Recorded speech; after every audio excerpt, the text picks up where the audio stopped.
Oke, selamat siang. Assalamualaikum warahmatullahi wabarakatuh. Kita lanjutkan perkuliahan kita, pertemuan kedua untuk manajemen keuangan lanjutan. Kita akan membahas dulu mengenai dasar-dasar dan pengantar manajemen keuangan supaya selama 1 semester ke depan kita semua memiliki pemahaman yang sama. Kemudian kemarin untuk buku udah dicari apa belum? Kan udah saya berikan ya, harusnya udah bisa langsung di-download. Kalau misal kesulitan membaca bahasa Inggris ya silahkan mencari buku teks yang lain. Cuma kan kalau buku teks bahasa Indonesia, minimal kalian harus mengeluarkan uang ya untuk fotokopi atau untuk membeli. Kalau buku teks bahasa Inggris gratis, ya harus berbayar sebenarnya, tapi itu bacakan aja gratis.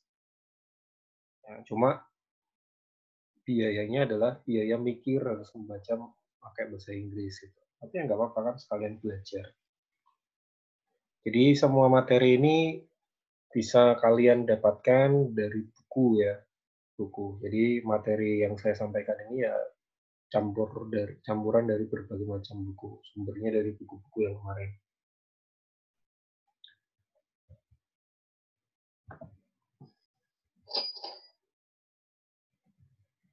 Oke, topik-topik yang akan kita bahas di pertemuan kali ini adalah pertama, konsep dasar manajemen keuangan dan peran manajer keuangan dalam perusahaan, kemudian tujuan dari manajemen keuangan, kemudian dampak finansial pada berbagai jenis organisasi, jadi nanti organisasi itu ada banyak, kemudian konflik antara manajer dan pemilik.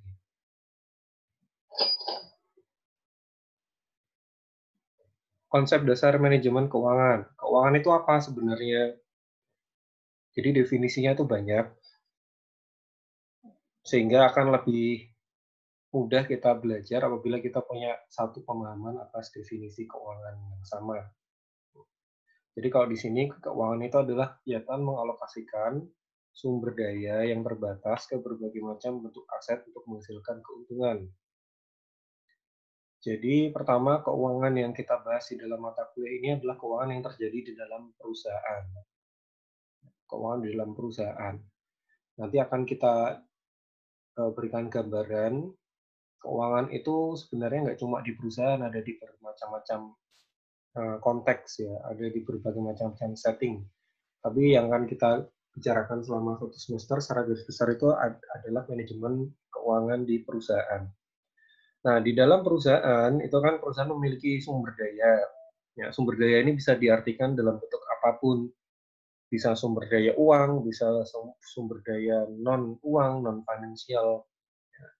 Nah, kegiatan keuangan ini adalah kegiatan mengalokasikan sumber daya perusahaan ke berbagai macam aset.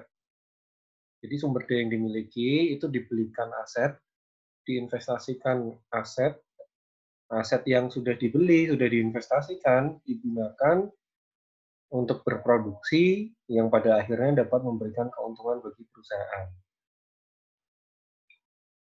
Kalau analogi sederhananya dalam konteks individu ya berarti saya punya uang, uang adalah sumber daya saya. Nah, saya punya opsi untuk mengalokasikan uang saya ini ke berbagai macam hal. Buat buat beli makan, buat beli alat barang elektronik, buat beli handphone, dan lain-lain, dan lain-lain. Misal kemudian saya memutuskan, oke, uang saya ini saya belikan untuk beli laptop. Kemudian laptop ini kan berarti bentuk dari aset. Nah, laptop ini kemudian saya gunakan untuk, misal saya buka jasa edit foto. Ya, berarti saya menggunakan sumber daya untuk membeli aset, dan aset ini menghasilkan produksi, produksi ini memberikan keuntungan buat saya. Ya, ilustrasi sederhananya dalam konteks individu seperti itu. Nah, perusahaan pun ya seperti itu. Nah, nanti berbagai macam pertanyaan yang harus dijawab adalah salah satunya harus investasi kemana. Investasi ini merujuk kepada pembelian aset ya. Jadi ini, berbagai macam bentuk aset, alokasi ke berbagai macam bentuk aset ini adalah maksud dari investasi ini. harus uang yang saya miliki, sumber daya yang saya miliki itu harus saya belikan aset dalam bentuk apa, harus saya investasikan kemana. Jadi dalam manajemen keuangan, investasi itu lebih banyak merujuk kepada aktivitas pembelian aset, bukan investasi saham, ya, bukan investasi saham. Di dalam manajemen keuangan, saham itu eh, lebih banyak dilihat sebagai sumber pembiayaan atau sumber daya. Kalau kita sebagai individu kan kita punya uang, kemudian kita investasi kan biasanya merujuknya kepada investasi saham kan. Nah, kalau di dalam manajemen keuangan perusahaan itu secara umum biasanya merujuk investasi itu merujuk kepada pembelian aset. Walaupun tidak menutup kemungkinan juga investasi perusahaan itu dalam bentuk aset keuangan seperti saham. Ya. Tapi di sini secara default ya konteks dasarnya itu biasanya merujuk kepada pembelian aset. Jadi jangan salah.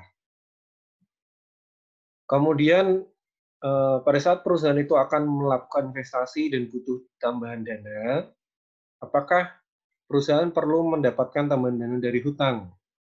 Gitu. Karena pilihan sumber dana itu banyak, nggak cuma hutang. Masing-masing sumber dana yang bisa dipilih perusahaan itu memiliki keunggulan dan kelemahan masing-masing. Jadi yang membuat sulit atau yang membuat manajer itu adalah pekerjaan sulit karena setiap pilihan yang diambil itu bukan pilihan yang hitam putih, bukan yang pilihan yang benar salah, tapi pilihan yang kalau dipilih pilihan A itu ada baiknya ada buruknya, pilihan B ada baiknya ada buruknya. Itu yang sulit. Ya, kalau eh, tenaga atau pegawai di level staff yang kerjaannya itu kerjaan teknis, bukan kerjaan mengambil keputusan. Pekerjaan teknis itu jelas benar salahnya. Ya. Saya Misal saya dosen, saya harus ngajar, ngajar ngajar saya sesuai jadwal, ya kan? Ngajar saya harus hadir selama 16 pertemuan. Ya, kalau saya tidak hadir 16 pertemuan berarti saya tidak melaksanakan tugas saya dan saya salah. Nah, itu jelas benar salahnya. Tapi kalau pekerjaan manajer yang levelnya manajerial, misal dekan atau rektor, itu pilihannya itu benar salahnya itu nggak jelas. Semua pilihan itu ada benar, ada salahnya, tinggal mana yang paling optimal. Makanya mereka-mereka dibayar dengan gaji yang besar. Gitu. Karena nggak gampang. Mengambil keputusan nggak gampang. Nah, kegiatan keuangan ini ya prinsipnya sama dengan apa yang dilakukan oleh individu ya. Tadi sudah saya contohkan ilustrasinya, tidak cuma terbatas hanya dalam konteks perusahaan, tapi juga dalam individu. Cuma di mata kuliah kita ini, konteks yang dibahas itu adalah konteks perusahaan. Nah, kalau saya nyebut konteks itu maksudnya tempat ya, tempat, lokasi. Ya. Kalau saya ngomong konteks yang dibicarakan di keuangan itu adalah perusahaan, berarti itu sama dengan tempat yang dibicarakan di manajemen keuangan adalah perusahaan. Nah, ini tadi kan saya bilang bahwa konteksnya, lingkungannya, tempatnya manajemen keuangan itu nggak cuma perusahaan sebenarnya. Ya. Pertama kan ini perusahaan kan yang akan kita bahas sampai akhir di corporate finance, manajemen keuangan perusahaan atau corporate finance. Membicarakan mengenai bagaimana perusahaan mengelola aset. Mengelola aset ini dimulai dari bagaimana cara beli asetnya, bagaimana cara memanfaatkan aset ini dalam bentuk aktivitas yang produktif, bagaimana perusahaan dengan asetnya bisa menghasilkan keuntungan. Kemudian konteks manajemen keuangan yang lain adalah dalam konteks investasi. Ya, tempatnya itu biasanya di dalam pasar modal atau pasar keuangan. Yang dibicarakan adalah saham, obligasi, dan konsep resiko dan return. Kemudian konteks manajemen keuangan yang lain yang bisa dibicarakan adalah mengenai institusi finansial. Kalau di mata kuliah berarti manajemen lembaga keuangan ya. Jadi konteksnya adalah bank sentral, peran bank buat perusahaan itu apa, peran pasar modal buat perusahaan itu apa. Dan yang terakhir adalah keuangan internasional. Jadi ini pada saat perusahaan itu sudah nggak cuma perusahaan lokal, tapi dia udah menjadi perusahaan internasional, maka ya jenis pengelolaannya akan lebih bervariasi. Nanti mata kuliah ini akan kalian peroleh di semester berikutnya kalau nggak salah, semester 6, MKI. Nah, semua ini saling berhubungan ya, saling berhubungan. Ya, jadi manajemen keuangan perusahaan dengan investasi, dengan lembaga investasi seperti pasar modal, kemudian lembaga keuangan dan keuangan internasional itu saling berhubungan semuanya. Sampai sini ada pertanyaan nggak? Nggak? Kalau ada pertanyaan silahkan ditanyakan.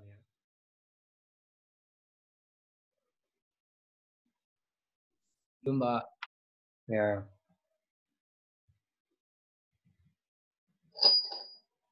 Nah, kenapa kita harus tahu tentang keuangan?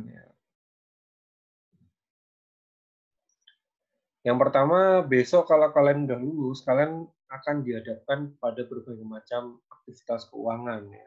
Kita kan hidup di dunia yang membutuhkan uang. Ya. Maka setidaknya konsep, walaupun nggak sampai tahu teknis, tapi konsep, kemudian cara berpikir keuangan, kemudian pengetahuan-pengetahuan dasarnya itu kalian paham.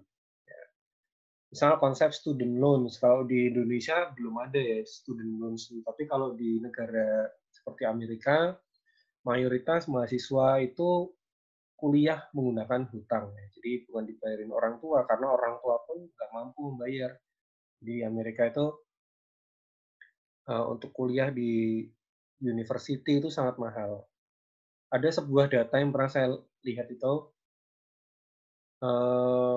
proporsi hutang Amerika itu paling banyak. Jadi negara Amerika proporsi memberi hutangnya itu paling banyak dalam bentuk student loans atau hutang pada pelajar mahasiswa. Ya. Jadi memberikan pembiayaan sekolah untuk universitas ya, untuk universitas. Sana mahal banget. Nah, biasanya mahasiswa yang sudah lulus itu tetap harus membayar hutang student loans ini sampai bekerja. Membayarnya setelah dapat kerjaan. Tapi di tempat kita nggak ada. Kemudian credit card ini juga sangat penting pada saat besok kalau udah kerja. Ya, mungkin kalau sekarang taunya kartu debit ya, kartu ATM. Tapi besok konsep credit card itu bagaimana, manfaatnya, kemudian mudorotnya apa, credit card dan lain-lain itu dengan mempelajari manajemen keuangan itu setidaknya konsep dasarnya kalian tahu. Kemudian investasi juga tidak kalah pentingnya. Jadi uang itu tidak cuma kita gunakan untuk spending saja, buat jajan, buat beli kopi susu, buat beli Thai tea aja, tapi juga alangkah baiknya apabila digunakan untuk berinvestasi.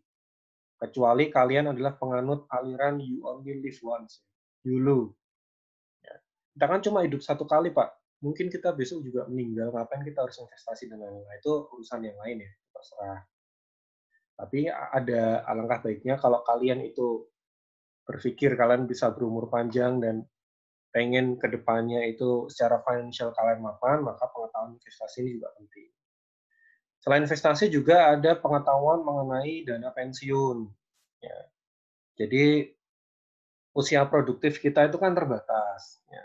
Maka misal saya investasi yang saya lakukan itu besok buat anak saya sekolah, gitu kan. Jadi pas anak saya udah sekolah, saya tinggal mencairkan uang investasi saya. Tapi besok kalau saya udah nggak kerja, selain saya mengandalkan uang pensiun, alangkah baiknya juga apabila saya sudah punya tabungan yang saya siapkan dari sekarang.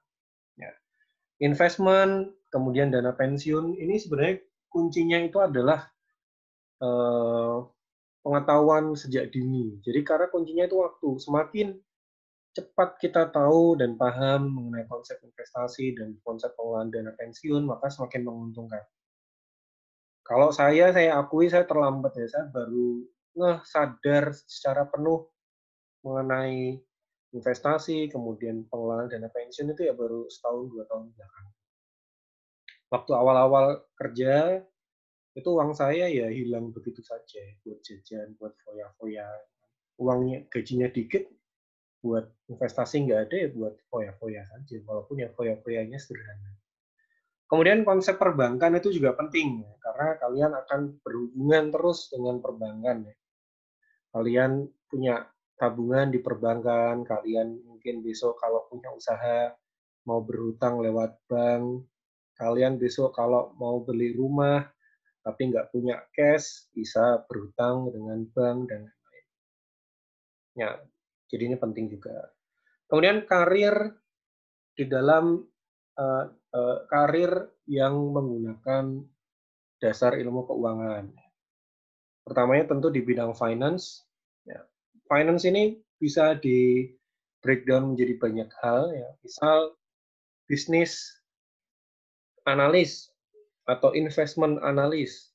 Jadi tugas kalian adalah melakukan analisis mengenai investasi aset yang akan dilakukan perusahaan. Misal perusahaan mau membeli pabrik. Nah, sebelum beli pabrik itu kan dianalisis dulu. Nah, itu tugasnya orang finance. Kemudian kalian juga bisa bekerja di accounting, walaupun pengetahuan teknisnya accounting itu nggak kita bahas di dalam manajemen keuangan ya. Jadi accounting itu kan sangat teknis banget, sangat teknis sekali ya. Ilmunya itu sangat teknis. Kalau kalian bekerja di accounting dengan dasar ilmu keuangan, paling kalian cuma tahu layer-layer atasnya saja. Kalian nggak akan tahu secara mendalam. Tapi juga kita butuh pengetahuan keuangan pada saat berhadapan dengan orang akuntansi supaya nggak bisa dibohongin. Kemudian marketing, kita juga butuh, karena marketing ini juga butuh budgeting kan, dan lain-lain. Kemudian kalau kita punya bisnis perorangan, sole proprietorship, kita berwirausaha, jadi wira swasta, butuh pengetahuan keuangan nggak butuh. Ya kan? Kalian mengelola sumber dana dari mana, gitu kan, itu harus diperhitungkan. Kemudian kalau akan lebih baik kalau kalian itu punya analisis cash flow. Jadi selama 1 tahun, setiap bulan, saya proyeksikan cash flow saya itu akan sekian, sekian, sekian. Di dalam manajemen keuangan juga membantu kita untuk memutuskan kapan kita harus menutup bisnis kita kalau bangkrut. Gitu. Jadi ada rencananya. Kan rencana membuat bisnis itu kan nggak cuma dengan asumsi bisnisnya lancar, tapi kalau bisnis kita juga harus punya perkiraan kalau bisnis kita itu akan gulung tikar, nggak laku kan. Nah, sampai kapan kita harus mempertahankan? Itu yang kadang-kadang sulit. Ya. Bisnisnya selama 1 tahun ini trennya menurun terus. Nah, kapan kita harus menyetop bisnis ini dan kita ganti dengan yang lain? Itu juga perlu. Nah, ilmu keuangan bisa membantu kita membahas itu, menjawab pertanyaan itu. Kemudian di dalam manajemen keuangan kita juga bisa berkarir di bidang analisis sekuritas. Nah,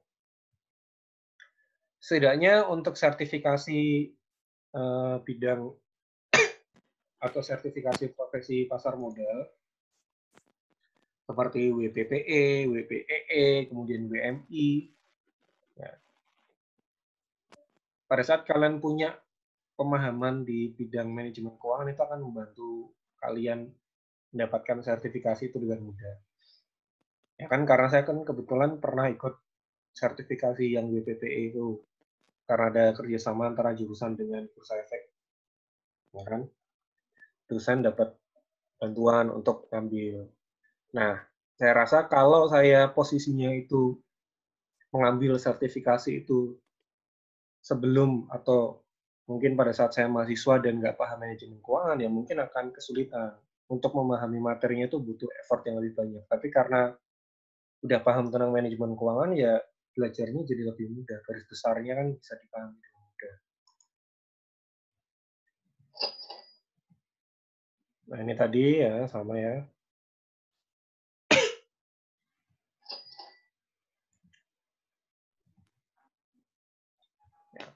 Nah, pada saat kita nanti menjadi manajer keuangan, ada pertanyaan-pertanyaan krusial yang harus dijawab. Yang pertama, investasi jangka panjang apa yang harus dipilih? Ya. Kenapa atau apa yang dimaksud dengan investasi jangka panjang? Seperti yang saya sampaikan tadi, investasi jangka panjang yang dimaksud dalam manajemen keuangan perusahaan itu adalah investasi di dalam aset tetap. Nah, kenapa investasi aset tetap ini menjadi pertanyaan yang krusial yang harus bisa dipecahkan oleh manajer keuangan, karena investasi di aset tetap itu sesuatu yang mahal, ya, sesuatu yang mahal. Nah, sesuatu yang mahal butuh dana yang nggak sedikit, ya kan? Apa konsekuensinya apabila saya sudah mendapatkan dana dalam jumlah yang banyak, misal sampai miliaran, sampai triliunan, ternyata investasi jangka panjang saya, pembelian aset yang saya lakukan itu gagal, atau bahasa umumnya itu mangkrak. Kan kita sering lihat proyek mangkrak kan, di tengah di tengah proses pembangunan tiba-tiba berhenti begitu saja karena ada masalah dan lain-lain. Nah, berarti kan itu analisisnya nggak dilakukan dengan baik. Ya, itu ya. Jadi karena investasi jangka panjang ini butuh dana yang besar, maka resikonya itu juga sangat besar apabila kita tidak melakukan analisis dengan baik. Nah, kemudian kenapa ini juga penting dipecahkan ya? Karena jangka panjang. Ya, jangka panjang. Investasi jangka panjang atau investasi di aset tetap itu penting bagi perusahaan karena yang bisa meningkatkan produktivitas perusahaan itu adalah investasi di aset tetap. Contoh sederhananya, saya punya mesin jahit. Mesin jahit kan aset tetap juga ya, mesin kan. Kemudian dalam 1 bulan saya bisa menyelesaikan 10 orderan jahitan. Ya. Kemudian karena saya punya uang berlebih, saya beli satu lagi mesin jahit. Dengan asumsi yang sama, maka di bulan berikutnya saya bisa menyelesaikan 20 jahitan dong, karena tambah mesin, satu mesinnya 10 jahitan per bulan. Ya. Artinya penambahan aset tetap meningkatkan produktivitas saya. Produktivitas saya naik, penjualan saya naik. Penjualan saya naik dengan asumsi teoritis, ya, dengan asumsi pengelolaannya baik, ya berarti laba saya juga naik kan. Kayak gitu. Itu aset tetap. Perusahaan saat ini punya pabrik, ya. Pabriknya dapat memproduksi 1 juta produk per bulan. Ya. Setelah dilakukan riset, ternyata 1 juta produk yang diproduksi setiap bulan itu selalu habis di pasaran. Konsumen sulit mencari barangnya. Ya. Kemudian karena demand-nya banyak, perusahaan memutuskan untuk membuat satu pabrik lagi. Sehingga setiap bulan sekarang bisa memproduksi 2 juta produk per bulannya. Berarti ada tambahan produksi 1 juta, ada tambahan penjualan 1 juta unit. Ya, labanya akan naik. Nah, bedanya mesin jahit dengan pabrik ini, mesin jahit kalau gagal paling ruginya berapa? Kalau pabrik sampai gagal ruginya kan ya nggak murah. Itu. Jadi penting bagi manajer keuangan untuk memecahkan hal ini. Sama juga dengan saya memutuskan untuk buka cabang. Misal saya punya bisnis. Kemudian saya memutuskan untuk atau kapan saya memutuskan untuk buka cabang. Kalau saya udah punya di Gunung Pati, kapan saya kayaknya pengen buka cabang ya, tapi apakah ini waktu yang tepat untuk buka cabang di Banyumanik atau di Semarang bawah? Nah, itu adalah toko cabang atau perusahaan cabang itu adalah bentuk dari investasi jangka panjang, investasi aset tetap.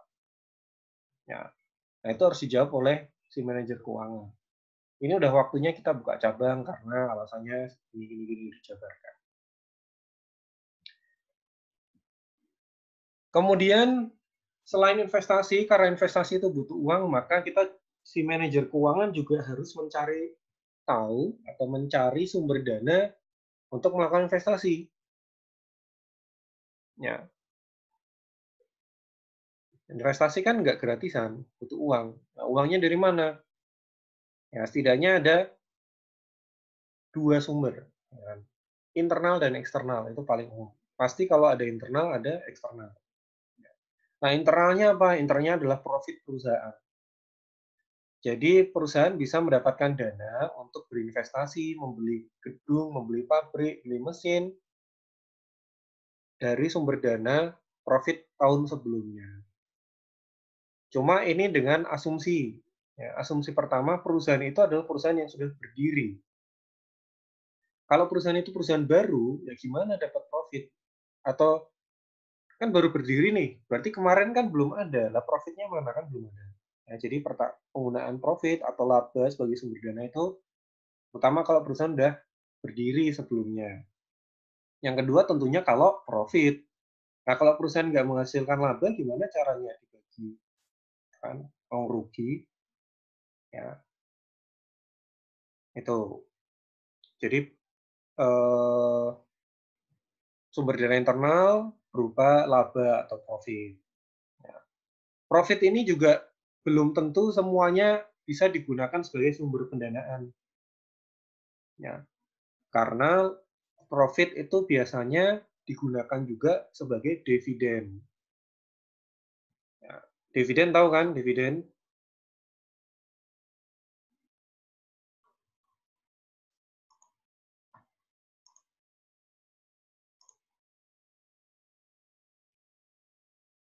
Dividen itu adalah keuntungan yang dibagikan kepada pemilik. Saya sebenarnya mau nunjuk kalian secara random biar kalian kaget, tapi nggak tega udah ya. Mau saya lihat muka-mukanya yang lagi semangat memperhatikan, saya tunjuk gitu kan, kayaknya langsung tambah semangat. Nanti ya kalau saya pengen iseng ya. Dividen ya. Dividen adalah laba yang dibagikan kepada pemilik. Jadi sumber dari dividen itu adalah profit. Jadi profit itu nanti bisa dipecah menjadi dua, satu menjadi sumber pendanaan tahun berikutnya, yang kedua adalah menjadi dividen. Kemudian sumber dana eksternal itu ada dua, dari hutang dan ekuitas. Ya. Apakah bisa satu saja, Pak? Ekuitas atau hutang atau bisa dua-duanya? Bisa dua-duanya, bisa satu saja. Ya. Bisa dicampur, bisa satu saja. Nah, masing-masing sumber dana ini juga punya kelebihan dan kelemahan masing-masing. Itu yang membuat manajer keuangan itu harus mengambil eh, harus memiliki dasar yang kuat sebelum memutuskan, oke, kita ambil dana dari hutang. Hutang pun nanti sumbernya ada macam-macam, bisa hutang dari bank, bisa hutang dari menjual obligasi atau surat hutang. Ya. Kalau perusahaan mau menjual atau mendapatkan hutang dari obligasi, dia harus eh, mendaftar di bursa efek dulu. Jadi ada tahapnya, gitu. Hutang. Kemudian sumber dana yang lain adalah ekuitas. Jadi perusahaan menjual modalnya dalam bentuk saham. Jadi pada saat perusahaan menjual saham, kalau misalnya kalian baca berita nih, perusahaan A melakukan IPO, Initial Public Offering, artinya kan dia melakukan penjualan saham untuk pertama kali. Maka ada banyak hal yang bisa dimaknai. Yang pertama, perusahaan ini akan memiliki prospek yang lebih bagus.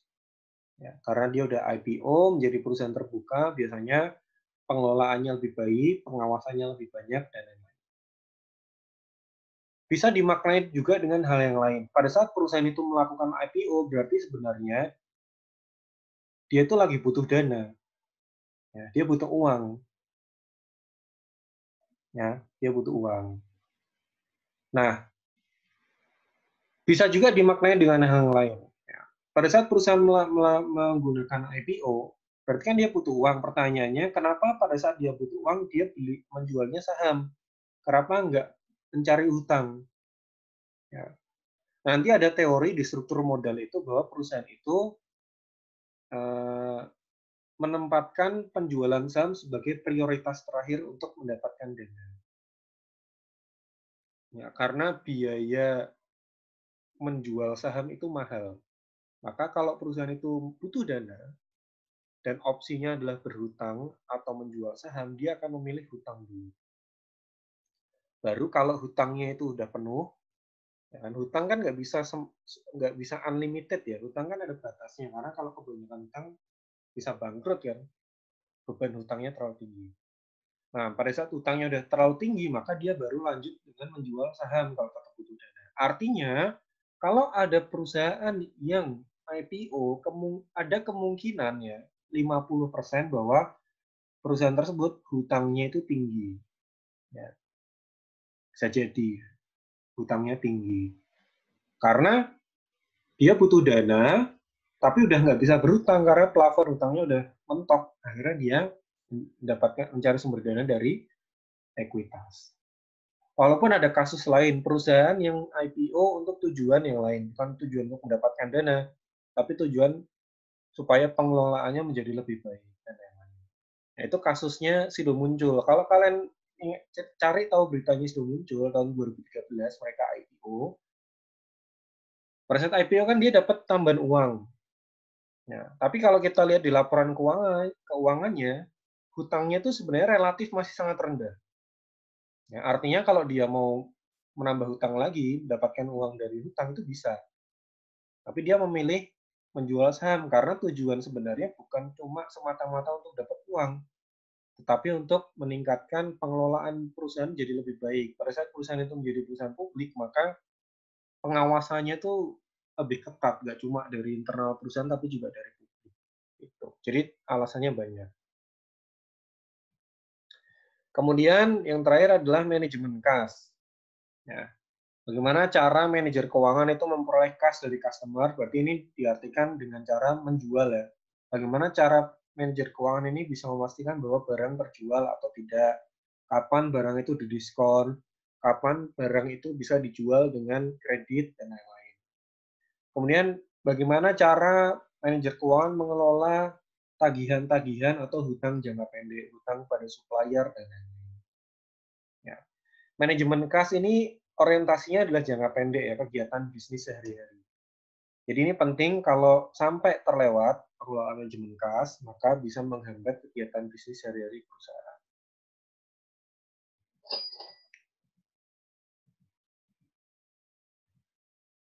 Ya, keputusan-keputusan yang harus diambil manajemen keuangan. Jadi ini tadi ya. Tadi kan di sini ada pertanyaan-pertanyaan yang harus dijawab kan. Nah, ini nyambung. Pertama, capital structure atau struktur modal. Struktur modal ini berhubungan dengan pertanyaan kedua tadi, dari mana sumber pendanaan yang diambil. Nah, itu namanya adalah topik struktur modal. Ya, struktur modal. Di dalam struktur modal, manajer keuangan harus memutuskan komposisi sumber dananya itu bagaimana. Apakah 100% hutang, apakah 100% ekuitas, atau campuran antara hutang dan ekuitas. Itu ada di struktur modal. Ya. Kenapa harus dipikirkan komposisinya? Karena komposisi yang salah bisa menghasilkan biaya modal yang tidak optimal. Apa itu biaya modal? Itu akan kita bicarakan selanjutnya. Kemudian capital budgeting. Capital budgeting ini menjawab pertanyaan yang pertama, investasi. Jadi alat yang akan kita gunakan untuk membantu memutuskan kegiatan investasi jangka panjang itu namanya capital budgeting. Nah, bahasa umumnya, bahasa praktisnya, bahasa praktikalnya di dunia prakteknya itu namanya capital expenditure. Ya. Coba kalian kalau sambil buka laptop atau sambil buka HP, kalian ketik sekarang capital expenditure. Ya, nanti akan banyak muncul beritanya. Nah, kalau kalian nih baca berita, perusahaan A menunda capital expenditure atau perusahaan B melakukan capex atau capital expenditure, berarti perusahaan tersebut itu sedang membicarakan mengenai aktivitas investasi aset jangka panjang. Ya. Kayak yang terakhir saya dapat berita Bank BNI memutuskan untuk menunda capex. Setelah saya baca, ternyata capex-nya atau investasi jangka panjangnya itu di sistem IT. Gitu. Itu berita yang lumayan baru ya. Saya kayaknya baru baca hari ini.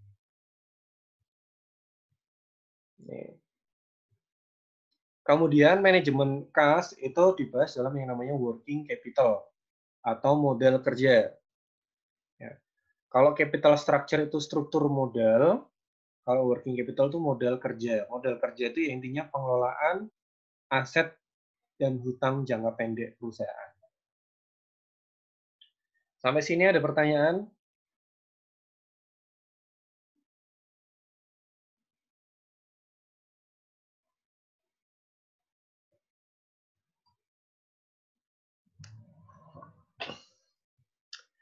Kan kalian udah pernah dapat manajemen keuangan ya. Jadi harusnya setidaknya konsep-konsep ini udah pernah dengar lah. Walaupun waktu itu kan semester 2. Semester 2 itu kan kesadaran kalian untuk memperhatikan atau belajar itu kan mungkin ya belum sadar penuh.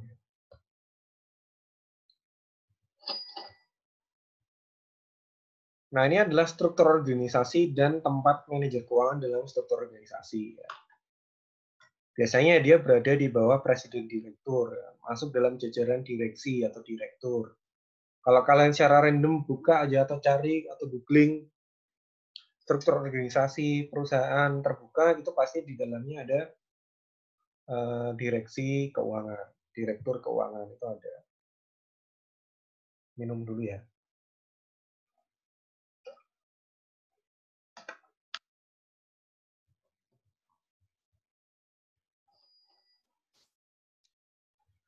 Kemudian sebelum kita lanjutkan lagi manajemen keuangan, kita melipir dulu membahas bisnis ya, organisasi bisnis atau bentuk organisasi ya atau institusi. Yang pertama adalah perorangan, kedua perseroan komanditer, yang ketiga adalah perseroan terbatas. Secara sederhana, kalau dilihat dari jumlah pemiliknya dari atas ke bawah itu semakin banyak. Ya, semakin ke bawah itu pemiliknya semakin banyak. Perorangan paling sedikit, kedua perseroan komanditer, dan perseroan terbatas itu yang paling banyak. Kemudian kalau dilihat dari ukuran perusahaannya, dari atas ke bawah itu semakin besar. Perorangan paling kecil biasanya ukuran perusahaannya karena modalnya dikit, perseroan komanditer yang kedua, dan yang paling besar itu adalah PT. Kemudian kalau dilihat dari badan hukum, di sini yang berbadan hukum itu cuma PT. Jadi institusi yang berbadan hukum itu adalah PT. Kemudian apalagi ya, kalau dilihat dari tanggung jawab,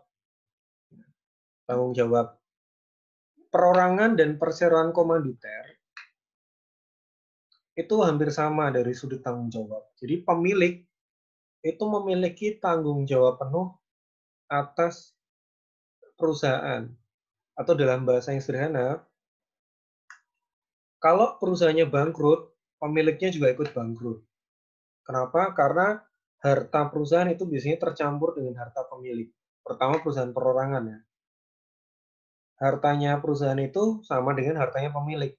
Jadi kalau perusahaannya tutup, tokonya tutup ya biasanya orang yang bersangkutan atau pemiliknya ini ya dalam kondisi finansial yang nggak bagus. Ya.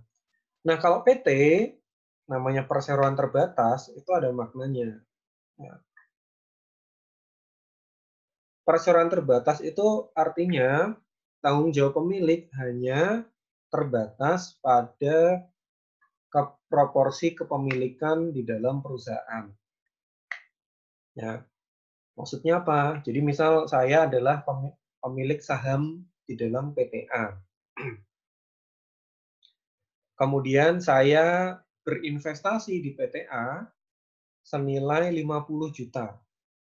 50 juta yang saya berikan diterima PTA sebagai tambahan dana dari modal atau dari ekuitas. Ya. Jadi saya beli sahamnya PTA senilai 50 juta. PTA dapat tambahan uang 50 juta. Maka dalam hal ini saya punya nilai kepemilikan atas PTA senilai 50 juta. Ya. Nah kan kemudian yang investan nggak cuma saya, ada mungkin 1.000 atau ratusan ribu orang lain yang investasi di PTA. Sehingga aset PTA itu nggak mungkin 50 juta doang, bisa jadi miliaran atau mungkin triliunan. Ya. Nah, pada saat PTA bangkrut, semua asetnya harus dijual, ya, semua asetnya harus dijual, saya kan juga rugi sebagai pemilik. Tapi saya tidak ikut menanggung kerugian atas aset-aset yang harus dijual. Ya. Misal PTA ini bangkrut gara-gara hutangnya 50 triliun. Ya. Maka saya sebagai pemilik itu tidak berkewajiban untuk membayar hutang PTA senilai 50 triliun. Ya. Saya hanya berkewajiban atau kewajiban saya hanya sebatas 50 juta yang saya setorkan di awal. Nah, jadi 50 juta itu hilang, tidak saya miliki lagi. Tapi ya udah cuma itu doang kehilangan saya. Ya. Sisanya ya ditanggung oleh perusahaan, ya, bukan oleh pemiliknya. Itu perseroan terbatas istilah sederhananya.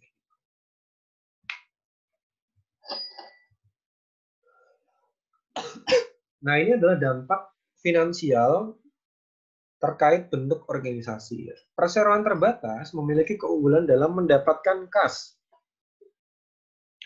atau mendapatkan sumber dana karena kemudahan pemindahan kepemilikan. Ya. Perusahaan akan tetap berjalan walau saham dijual. Jadi orang akan lebih tertarik untuk berinvestasi di PT karena mudah untuk memindahkan kepemilikan. Ya. Perusahaan itu operasional tetap jalan walaupun pemiliknya berubah-ubah. Ya. Jadi PT lebih gampang. Kemudian umur dari perusahaan dan umur dari organisasi. Dengan asumsi nggak bangkrut ya ini ya. Pada saat pemilik saham meninggal, perusahaan itu tetap berjalan. Nggak ada hubungannya antara uh, operasionalnya perusahaan dengan uh, hidup atau enggaknya pemilik saham.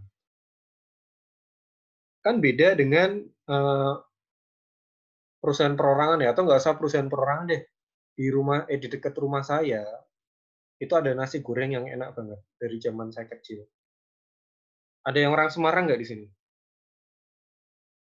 Atau lebih tepatnya ada orang Semarang yang rumahnya daerah Banyumanik atau Tembalang? Enggak, Pak. Gunung Pati. Tapi yang Semarang ada? Ada. Mana Semarangnya? Banyumanik. Nah, itu Banyumanik. Nabila ini? Iya, Pak. Banyumaniknya mana? Puri Asri, Pak. Oh, Puri Asri. Ya, dekat saya Cemara. Dulu waktu saya kecil mainnya ke Puri Asri rumah teman saya. Mungkin waktu saya dulu main ke rumah teman saya, ya mungkin Nabila ya belum lahir. Waktu saya SD. Jadi di Cemara itu, di Banyumanik, dulu ada nasi goreng namanya nasi gorengnya namanya nggak jelas ya. Tapi orang-orang nyebutnya nasi goreng sekop. Karena yang bikin itu masaknya nggak pakai susro, tapi pakainya sekop buat bangunan itu. Nah, plus porsinya tuh banyak banget. Jadi yang bikin unik tuh itu. Tapi rasanya juga enak. Nah, udah mungkin 5 tahun belakangan itu udah nggak jalan lagi nasi gorengnya. Karena pertama yang masak kan bapaknya meninggal diganti ibunya. Nah, ibunya sepertinya juga sakit-sakitan. Biasanya dulu dibantu anaknya sekarang nggak mau melanjutkan. Ya. Nah, di sini kan artinya perusahaan perorangan atau bisnis perorangan itu rentan terhadap jadi ada jangka waktunya ya bisnis perorangan itu ya. Biasanya jangka waktunya melekat kepada umur si pemilik. Ya. Sehingga kalau saya itu adalah investor, ya, saya mikir-mikir nih. Ya. Saya mikir-mikir, kalau saya invest nanti kalau yang punya meninggal bisnisnya selesai dong. Ya. Uang yang saya investasikan kan nggak berjalan. Nah, makanya perusahaan perorangan tuh relatif lebih sulit untuk mendapatkan pendanaan. Nah, kemudian PT juga lebih mudah mendapatkan pendanaan karena tadi kewajiban terbatas. Karena harta pemilik dan harta perusahaan itu dipisah, maka ya kalau saya invest 50 juta ya paling pol saya rugi 50 juta gitu. Itu kalau di PT ya. Nah, poinnya adalah perusahaan yang mudah mendapatkan kas lebih berpotensi untuk mendapatkan kemudahan-kemudahan yang akhirnya bisa membantu mendapatkan keuntungan. Karena kas atau sumber dana ini bisa digunakan untuk meningkatkan aset yang bertambah bisa meningkatkan produktivitas yang bertambah bisa meningkatkan produksi, produksi yang naik bisa meningkatkan penjualan. Penjualan yang semakin bertambah, labanya akan semakin banyak. Ya. Maka di sini kas itu lumayan penting bagi perusahaan, terutama dari sudut pandang pendanaan. Nah, yang sudah kita bicarakan tadi, kalau dibuat bagan sederhana, ini sederhana ya, cuma kebetulan bahasa Inggris saja, jadi jangan terintimidasi ya.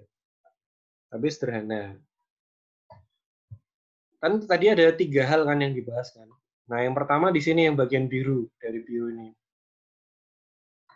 Biru ini adalah aktivitas pendanaan, di mana perusahaan itu mencari sumber dana.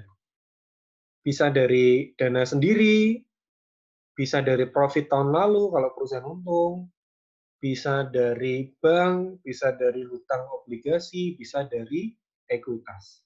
Ya, di sini.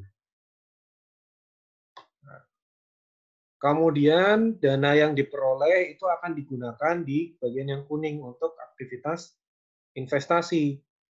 Membeli aset, membeli bangunan, membeli gedung, kemudian mungkin sebagian akan disimpan dalam bentuk kas, sebagian digunakan untuk membayar hutang kepada supplier, dan lain-lain.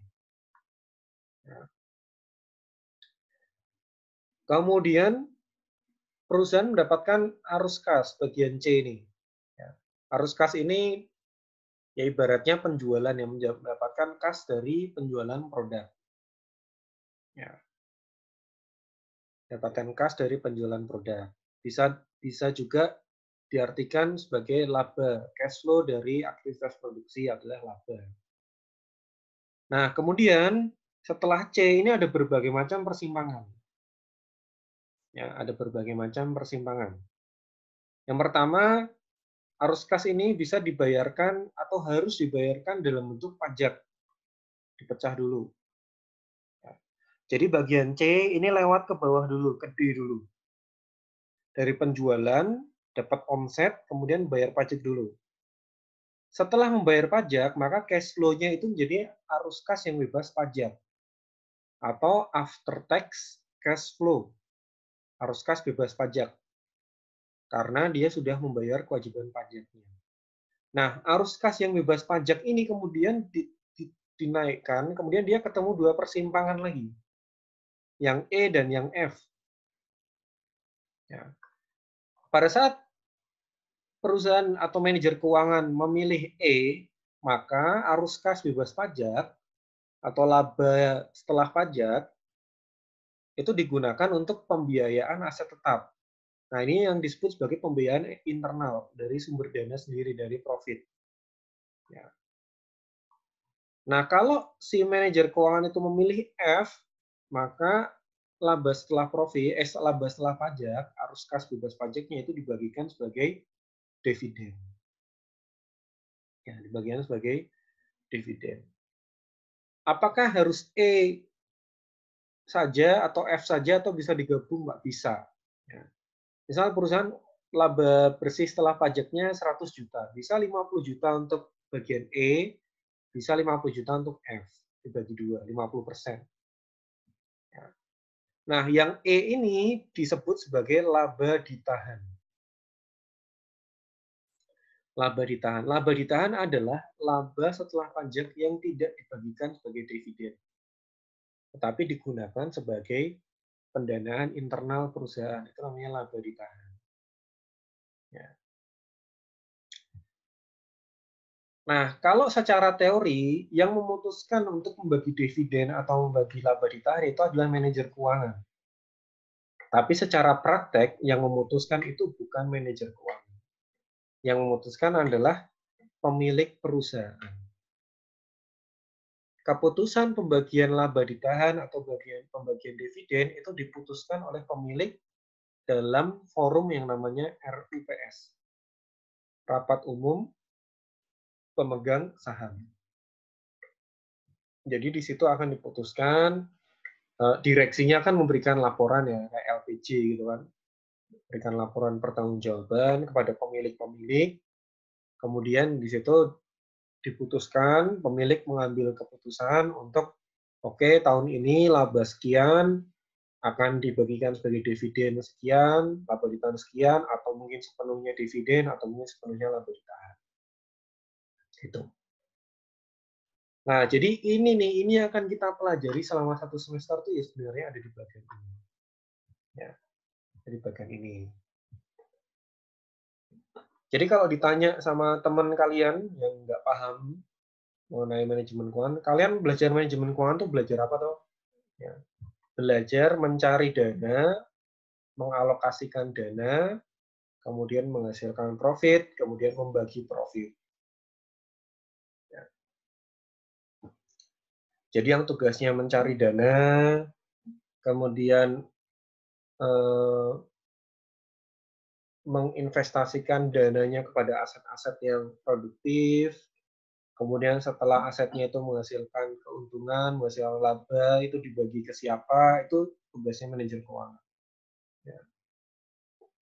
Karena itu semua nggak mudah. Misal, membagi laba ditahan dengan bagi dividen, itu kan pilihan. Nah, masing-masing pilihan ini punya kelebihan dan kekurangannya masing-masing. Ya. Kalau dividen yang dibagi itu terlalu besar, berarti kan perusahaan nggak mendapatkan laba ditahan yang sedikit, atau mungkin nggak mendapatkan kalau 100% dibagi sebagai dividen. Nah, kalau perusahaan tahun depan butuh uang gimana? Berarti harus mencari, melakukan effort yang lebih tinggi untuk mendapatkan sumber dana internal. Ya, karena nggak disupport dari dana internal, harus melakukan effort yang lebih tinggi untuk mendapatkan dana eksternal. Karena nggak dapat support dari dana internalnya. Kalau gitu biar dapat dana berarti labanya dijadikan laba ditahan semua aja toh Pak. Kan? Kalau semua laba itu dijadikan laba ditahan, kalau kalian itu pemilik perusahaan kira-kira senang nggak? Nggak senang. Nah kan saya pemilik, saya udah investasi, kok saya nggak dapat dividen? Cabut semua. Gitu. Market value perusahaan akan turun. Jadi nggak gampang ya kegiatan manajer keuangan ini. Ada yang mau tanyakan nggak?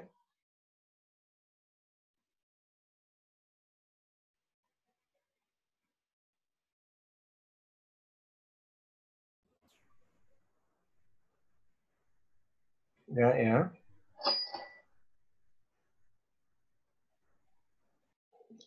Nah ini adalah ini sebenarnya nggak secara langsung berhubungan dengan manajemen keuangan, tapi nanti ada hubungannya. Tapi ini harusnya dibahasnya di dalam pengantar bisnis ya udah dibahas. Tapi gini kira-kira alurnya ya. Jadi ini kan struktur organisasi kan kira-kira sederhananya kayak gini. Kemudian di struktur organisasi perusahaan itu ada yang namanya one tier, ada yang namanya two tier. Kalau kalian bingung maksud saya tulis ya di sini.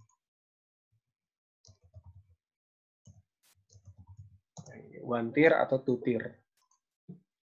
Tier ini bisa diartikan sebagai layer atau tingkatan. Nah, yang kita lihat di sini ini adalah struktur perusahaan yang sifatnya two tier. Ya, two tier. Two tier itu atau dua layer itu cirinya adalah pada saat ada 3 pihak di dalam struktur organisasi perusahaan. Pemilik, board of directors, dan officers.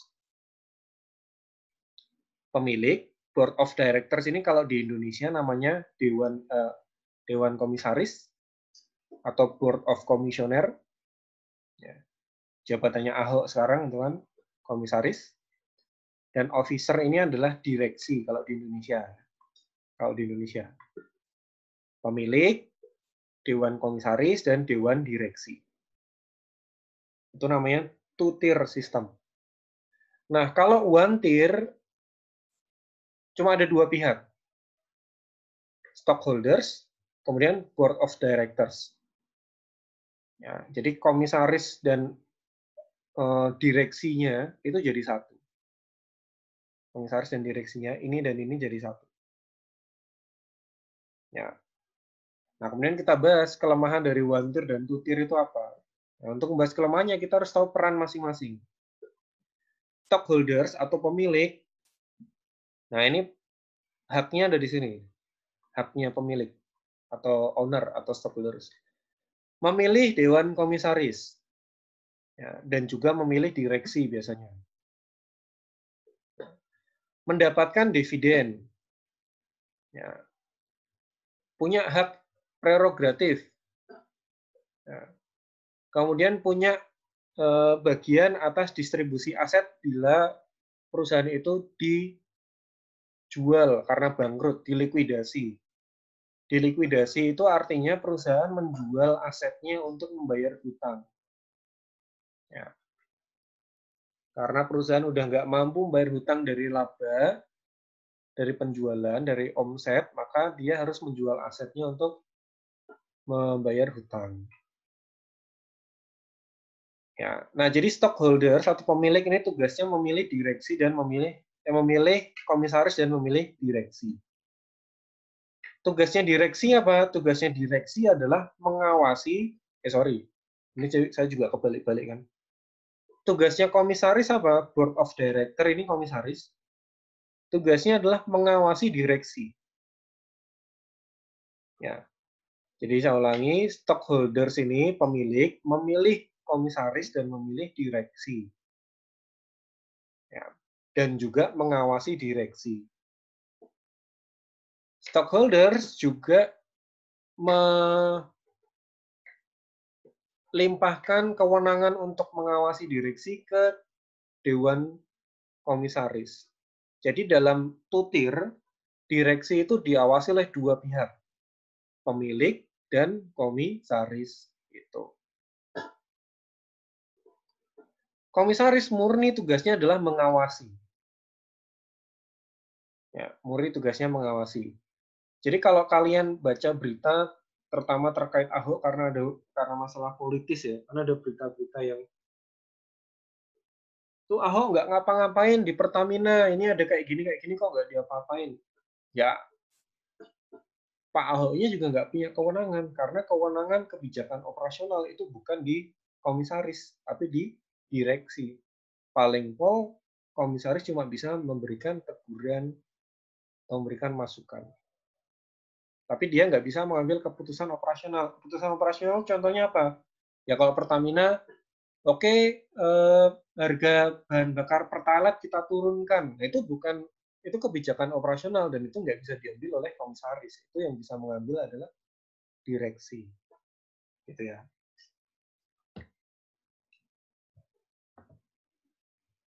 Nah, kalau yang one tier, ya, ini dulu sempat banyak diterapkan di Amerika ya. Tapi kemudian karena kecolongan banyak kasus fraud dan lain-lain, akhirnya pada meninggalkan dan balik lagi ke tutir. Kenapa terjadi fraud atau kecolongan? Karena komisaris dan direksi ini kan jadi satu. Ya, satu kesatuan. Padahal komisaris itu kan tugasnya mengawasi direksi. Nah, kalau ini adalah orang yang mengawasi adalah dirinya sendiri, dan orang yang diawasi adalah dirinya sendiri, maka ya ada kemungkinan fraud itu bisa terjadi dengan mudah. Kecurangan, manipulasi laporan keuangan, dan lain-lain. Money laundry, dan lain-lain. Ya. Itu kelemahan dari one tier system.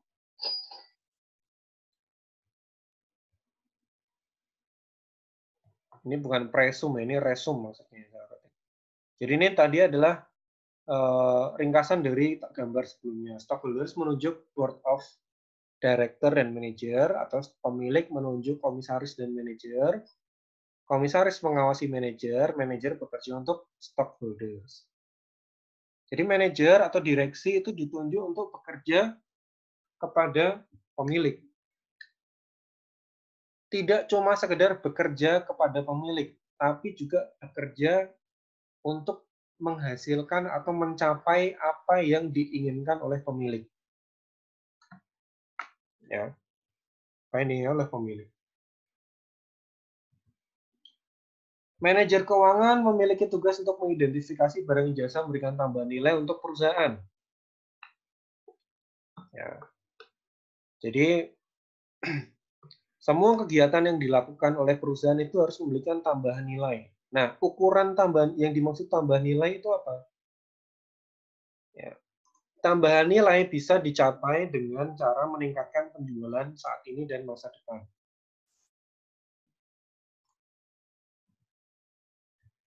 Peningkatan penjualan saat ini atau masa depan meningkatkan harga saham atau nilai perusahaan.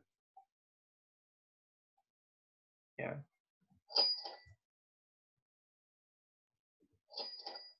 Kenaikan harga saham atau nilai perusahaan akan meningkatkan kesejahteraan pemilik.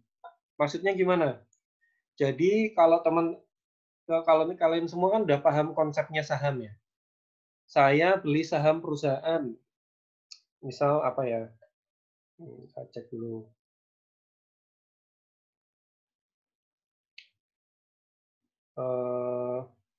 Misal BRI sekarang harganya 3.200. Ya. Saya beli sekarang harganya 3.200. Pada saat itu juga saya menjadi pemilik kan. Ya.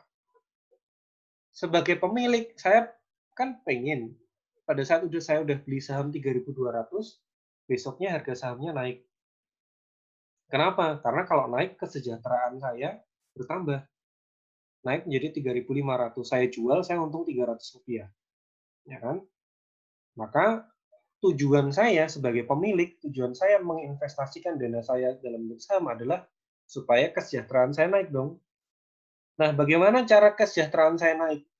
Caranya adalah dengan cara harga sahamnya harus naik. Bagaimana caranya harga saham harus naik? Kinerja perusahaan harus baik.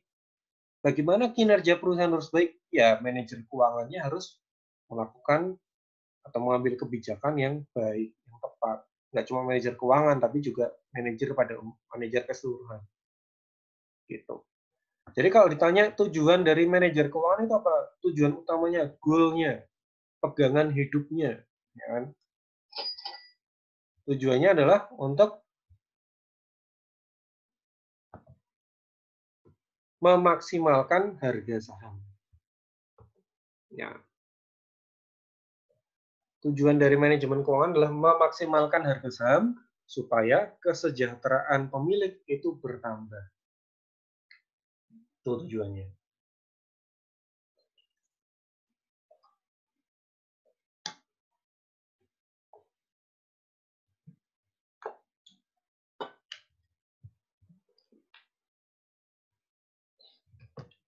Nah, dalam kegiatan atau dalam usaha untuk meningkatkan harga saham, manajer keuangan tidak boleh melakukan aktivitas ilegal untuk meningkatkan harga sahamnya. Contoh aktivitas ilegal apa ya? Misal manipulasi data keuangan. Kalau data keuangannya jadi lebih baik, itu kan pasar kan akan bereaksi positif. Pasar bereaksi positif, harga saham akan naik. Kemudian tidak boleh misal melakukan aktivitas insider trading. Ya. Jadi saya sebagai manajer keuangan pengen harga saham saya naik. Terus saya ini atau perusahaan ini mau melakukan corporate action, mau melakukan aktivitas korporasi yang saat ini hanya diketahui oleh internal perusahaan saya. Nah, kemudian saya akan membocorkan aktivitas investasi ini ke pasar supaya pasar mengantisipasi dengan kenaikan harga. Itu nggak boleh. Ya, nggak boleh itu. Itu masuk dalam insider trading, menggunakan informasi non-publik untuk meningkatkan harga saham atau untuk keuntungan aktivitas saham.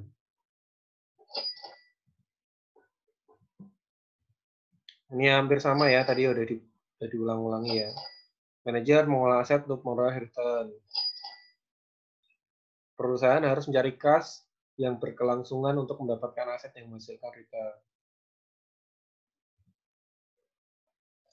Ini ya penjelasan dari bagian yang tadi.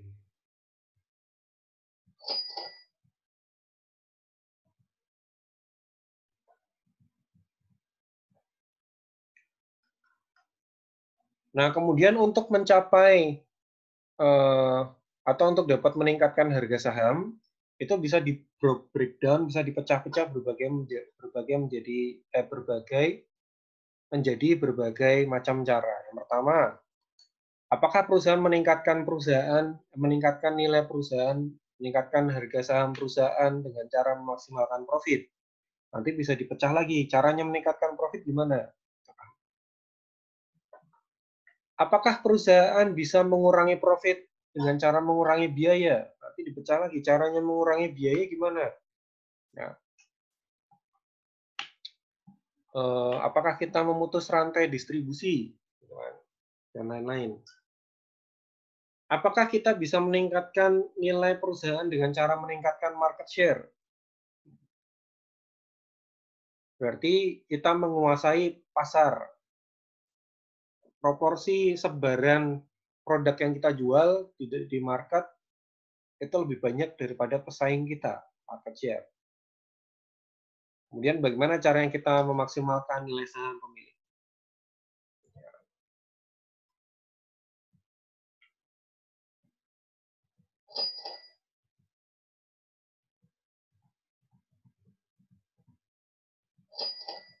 Ini aja.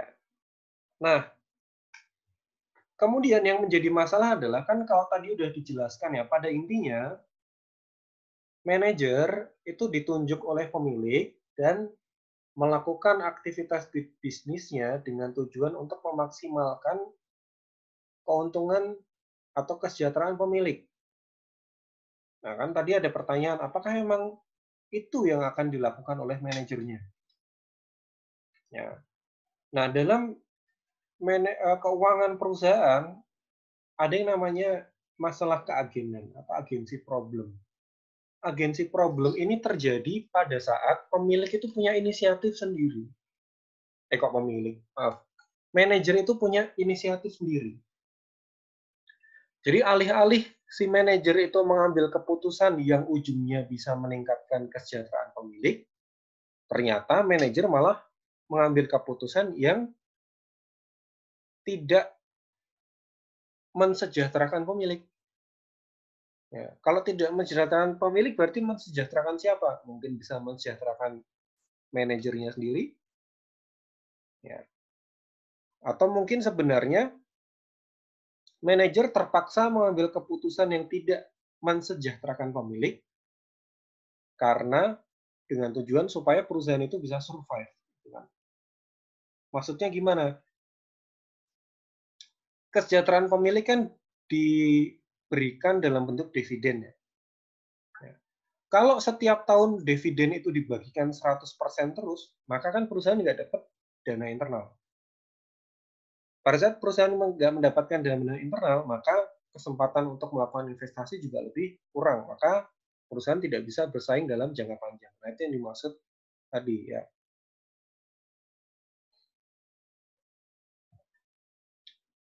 Nah, di dalam agensi problem ini muncul atas dasar pemikiran bahwa kita itu atau pemilik itu tidak bisa memastikan bahwa manajer yang memiliki kekuasaan penuh atas semua sumber daya perusahaan yang dimiliki oleh pemilik. Jadi semua sumber daya, semua aset yang ada di perusahaan itu kan sebenarnya bukan miliknya manajer, tapi miliknya owner, miliknya stockholders. Tapi otoritas penggunaan aset itu dipegang penuh oleh manajer. Nah, bagaimana caranya manajer itu bisa bertindak sepenuhnya untuk kepentingan pemilik? Nah, kalau manajer tidak bertindak atas kepentingan pemilik, maka muncullah yang namanya konflik keagenan.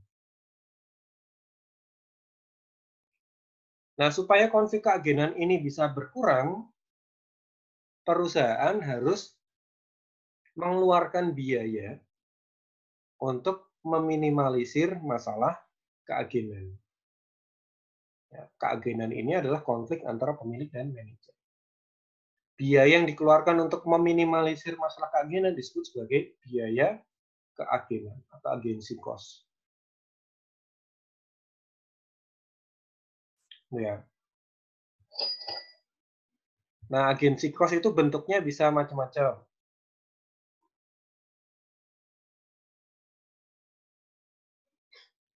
Bisa agency cost yang sifatnya langsung dengan cara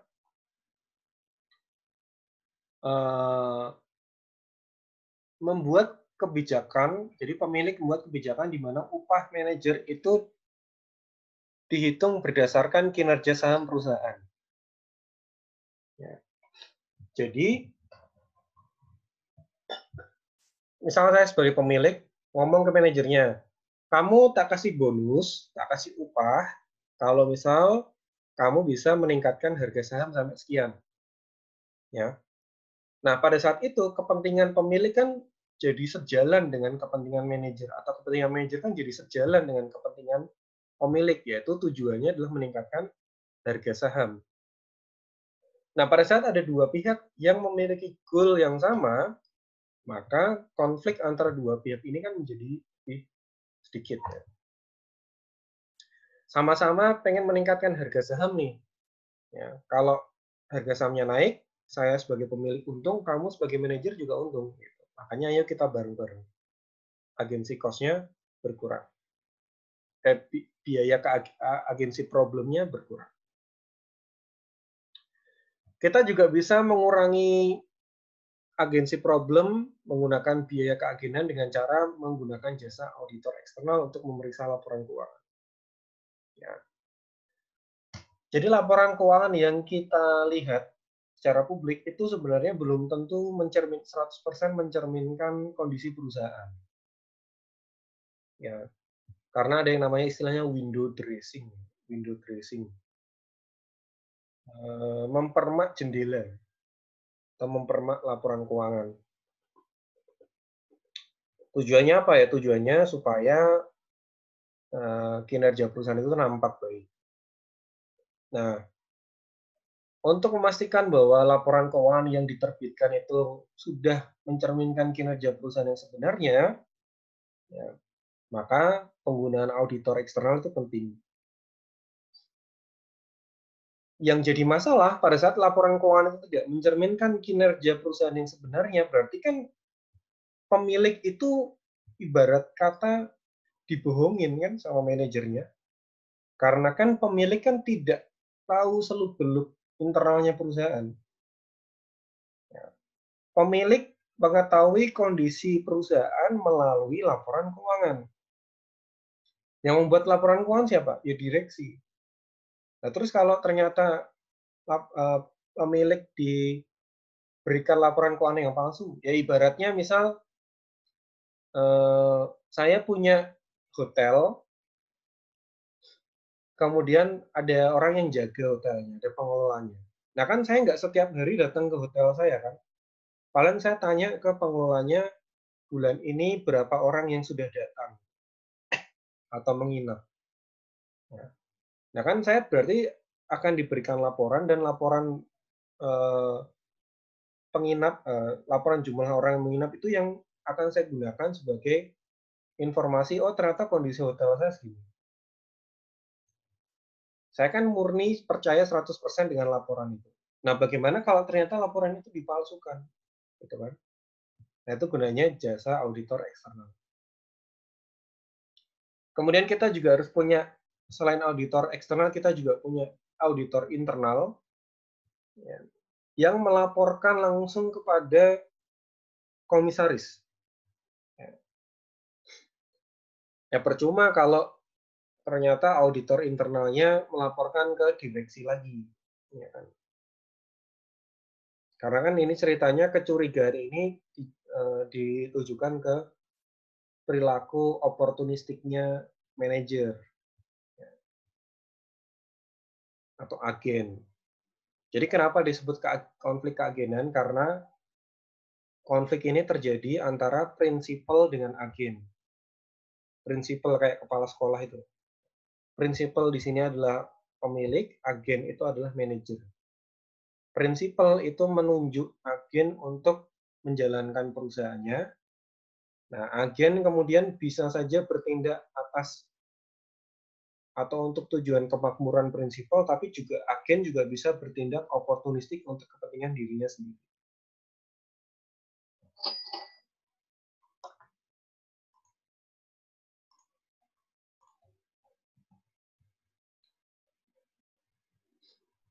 Contoh biaya keagenan yang tidak langsung adalah dengan cara mencari atau menjalankan proyek yang menguntungkan, tapi beresiko.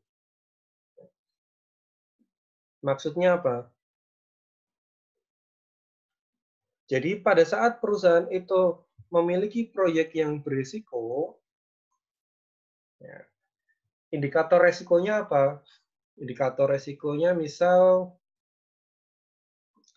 untuk membiayai perusahaan, untuk biaya proyek ini, perusahaan menggunakan hutang yang cukup besar.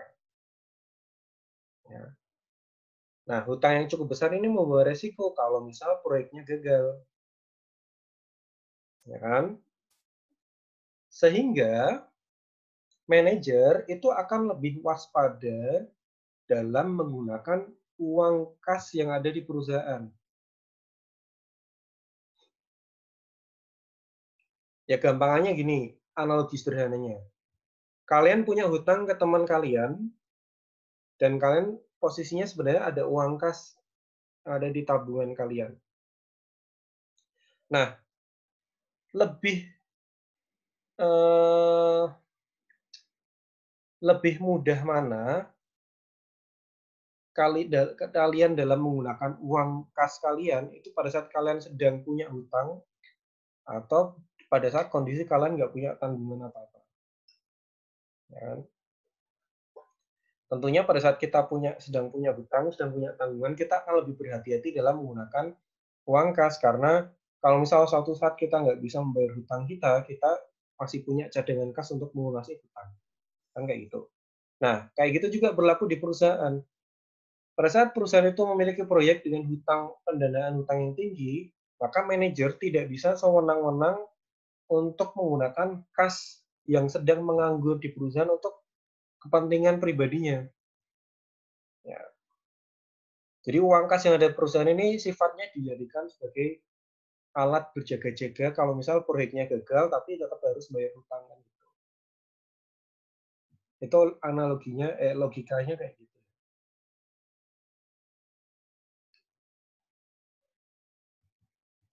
Ini belum saya terjemahkan. Nah, itu konflik keagenan. Kemudian yang berikutnya adalah financial market. Financial market ini berhubungan dengan sumber dana perusahaan. Jadi,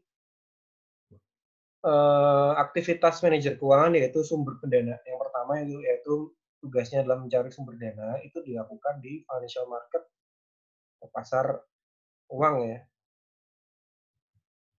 Nah, pasar uang ada yang namanya primary market, ada yang namanya secondary market.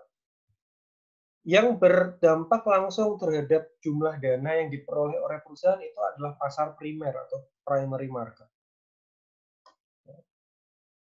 Primary market. Jadi di sini ceritanya perusahaan itu menawarkan sahamnya.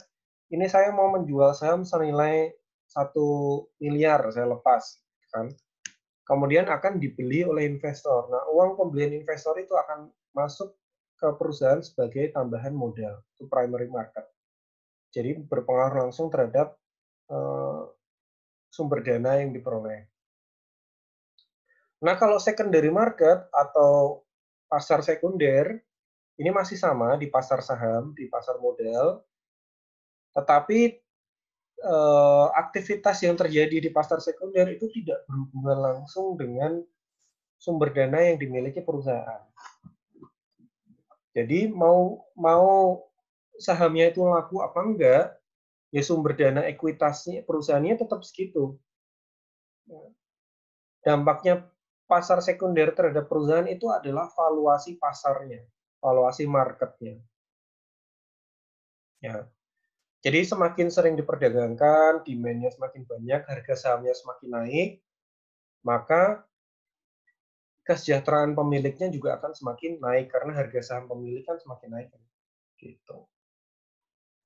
Itu ya, financial market.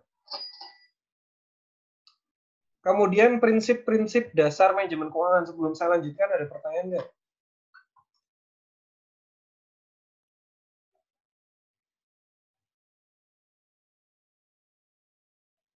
Ada pertanyaan?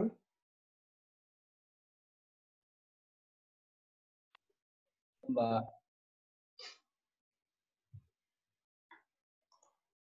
Ini terakhir ya, prinsip manajemen keuangan.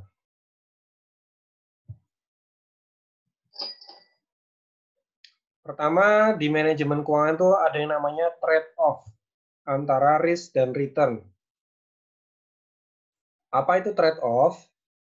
Trade-off itu kondisi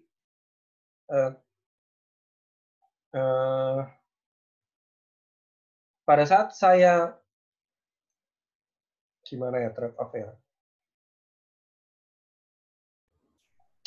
Misal dalam satu hari saya punya waktu luang 3 jam. Soal saya punya waktu luang 3 jam. Nah, saya sedang memutuskan nih 3 jam ini saya gunakan untuk apa. Ya, pilihan saya adalah saya mau nonton film atau mengerjakan tugas misalnya gitu. Dan saya harus memilih salah satu. Nah, pada saat saya memutuskan untuk menonton film, maka saya mendapatkan manfaat hiburan, kesenangan batin, saya menjadi lebih bahagia dan lain-lain. Ya kan saya dapat benefit kan.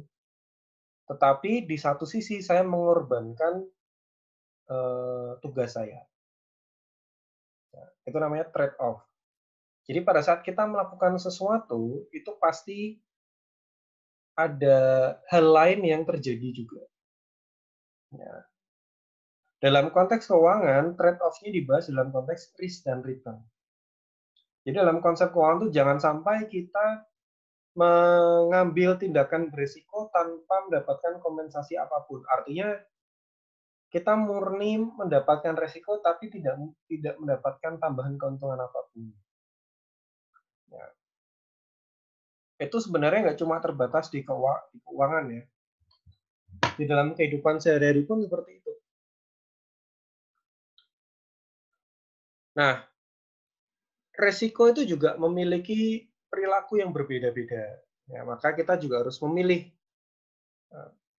saham resikonya tinggi dibandingkan misal deposito. Di dalam saham sendiri itu masing-masing produk sahamnya atau emiten dalam sahamnya itu memiliki resiko yang berbeda-beda juga. Jadi kita harus amati pertukaran antara risk dan return.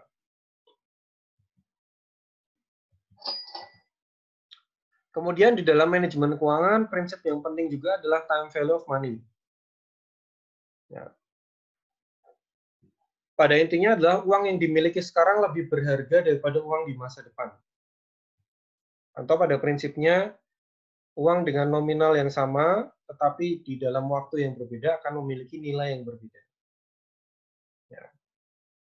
Nah, karena kita bisa mendapatkan bunga dari uang kita sekarang, maka lebih baik mendapatkan uang sekarang daripada di masa depan. Makanya orang kalau ditawarin, saya mau nawarin kamu tak kasih uang 1 juta.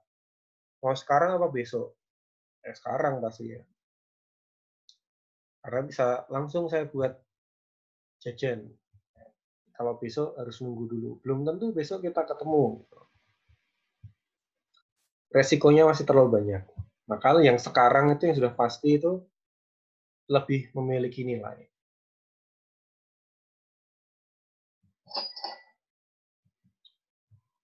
Kemudian cash adalah raja. Bukan profit ya, tapi cash ya.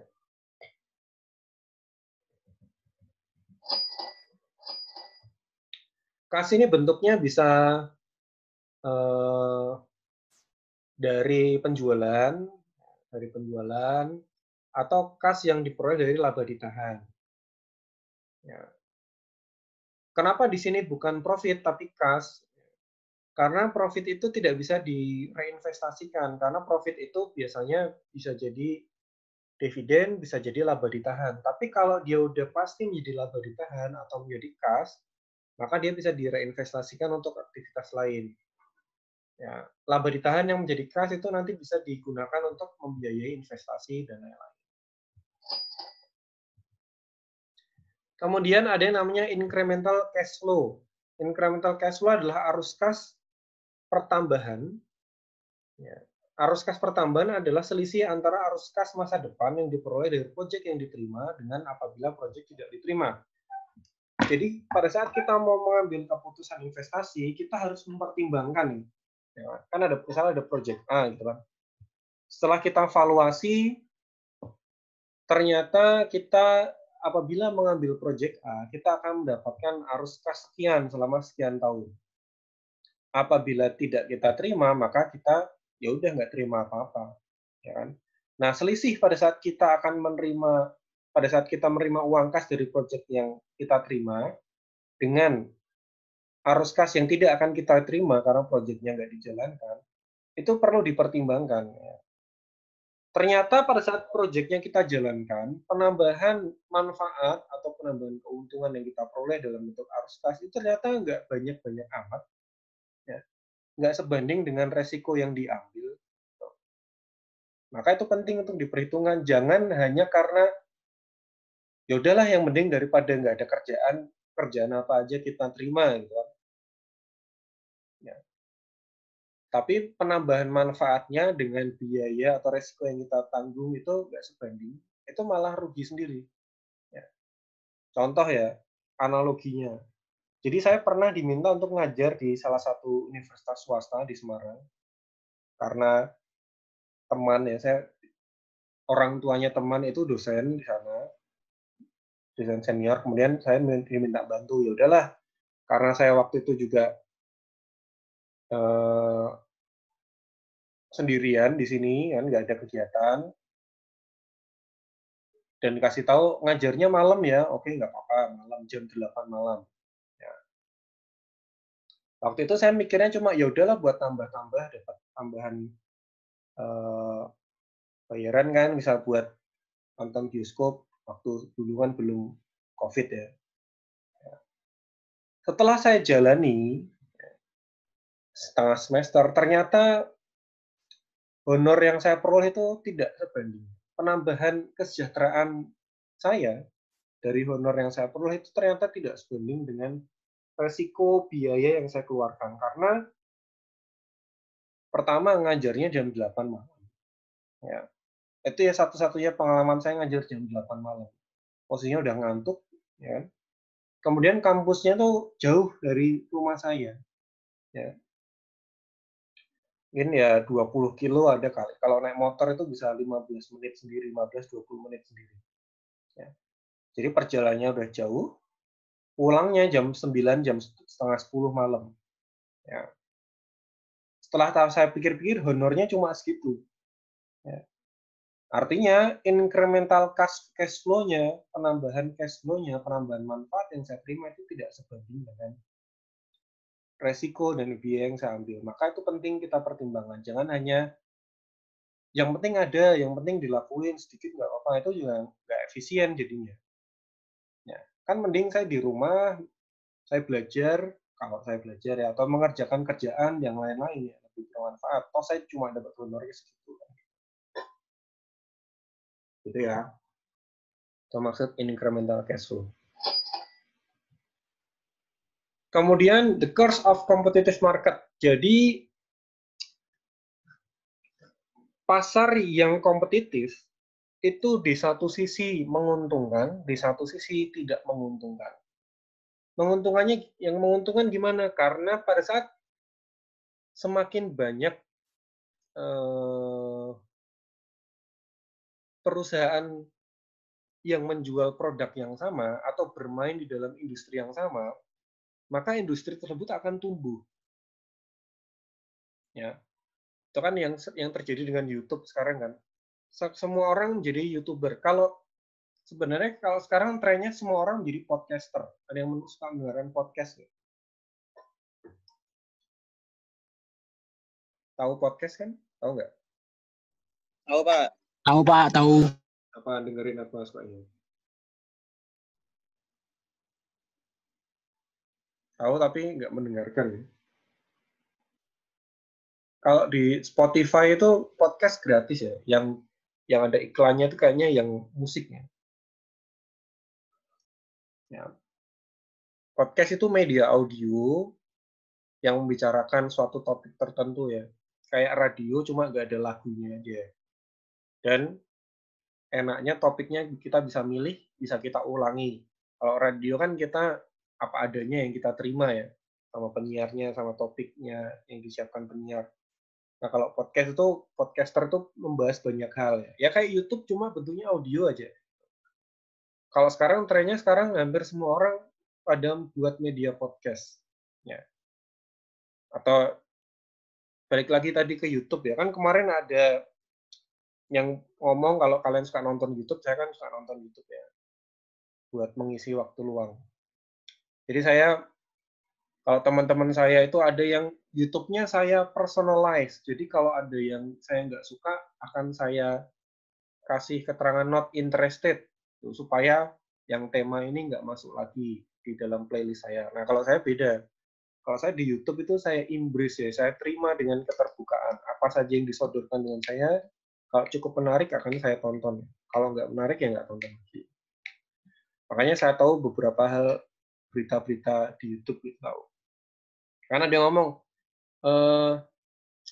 sekarang semua orang menjadi YouTube beda dengan zaman dulu gitu kan, sampai ada bercandanya anak kecil kalau cita-citanya apa jadi YouTuber kan gitu. Nah, di satu sisi sebenarnya dengan semakin banyaknya orang yang menjadi YouTuber, maka industri YouTube itu akan berkembang. Pada saat industri YouTube akan berkembang, yang mendapat keuntungan siapa? Ya pelaku YouTubernya itu sendiri. Ya kan? Karena gambaran sederhananya sekarang karena pasar YouTube yang semakin besar, maka orang taruh iklannya bukan di TV lagi, tapi di YouTube. Ya kan? Semakin banyak brand atau perusahaan yang beriklan di YouTube, maka semakin besar juga keuntungan yang diperoleh YouTubernya. Gitu. Berarti kan semakin banyak orangnya, semakin menguntungkan. Ya kan? Itu positifnya dari competitive market. Ya. Sisi negatifnya adalah semakin banyak orang yang berkecimpung di dunia yang sama, maka semakin rendah, atau kalau dalam konteks ekstrimnya, keuntungan satu orang dengan satu orang lainnya itu akan menjadi semakin sama. Ya, akan menjadi semakin sama. Kalau dalam konteks mikroekonomi namanya pasar persaingan sempurna. Tidak ada penjual yang lebih untung dari penjual yang lainnya. Ya. Karena menjadi sangat kompetitif karena kuenya dibagi ke banyak orang kayak gitu. Jadi, nah ini trade off juga ya. Pada saat pasar itu belum berkembang, maka penguasanya itu cuma sedikit, tapi kuenya juga kecil. Ya. Nah, pada saat pasarnya semakin berkembang, semakin kompetitif, pemainnya lebih banyak, industrinya lebih berkembang, tapi kue yang dibagikan itu menjadi lebih banyak. Ya. Kue yang saya terima itu menjadi lebih sedikit. Ya. Tuh.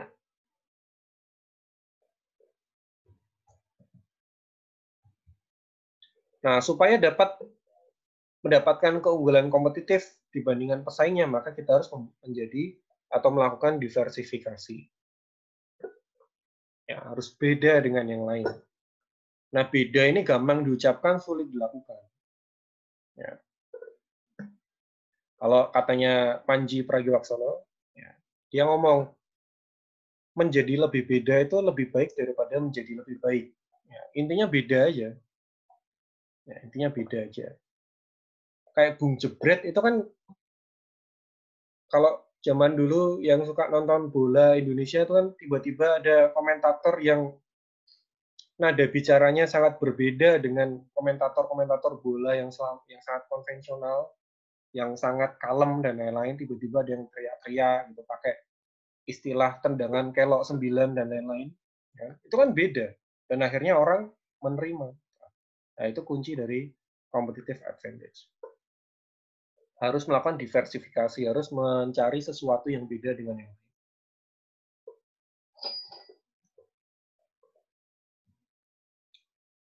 Kemudian di dalam manajemen keuangan nanti, khususnya di dalam pasar modal ya, terkhusus di pasar modal ada yang disebut sebagai efficient capital market.